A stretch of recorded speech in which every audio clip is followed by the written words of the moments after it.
شخص خانہ کعبہ پر حملہ کرے گا اور خانہ کعبہ کو گرانے میں کامیاب ہو جائے گا تو اس کے متعلق روایات میں آتا ہے کہ حضور پاک صلی اللہ علیہ وسلم نے ارشاد فرمایا کہ جب لوگ خانہ کعبہ کی حرمت کو بھول چکے ہوں گے اور خانہ کعبہ کو عزت و احترام سے نہ دیکھا جائے گا، حضور پاک صلی اللہ علیہ وسلم نے ارشاد فرمایا کہ ایک ایسا وقت آئے گا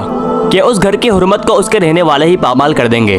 حضرت ابو ہریرہ رضی اللہ تعالیٰ عنہ سے روایت ہے کہ حضور پاک صلی اللہ تعالیٰ علیہ وسلم نے ارشاد فرمایا کہ قرب قیامت میں حضرت امام مہدی علیہ السلام کی مقام ابراہیم اور حجر اسود کے درمیان بیعت کی جائے گی اور اس گھر کی حرمت کو اس کے رہنے والے ہی برباد کر دیں گے، اور جب ایسا ہوگا تو عربوں کی ہلاکت کے بارے میں پوچھا نہ جائے گا۔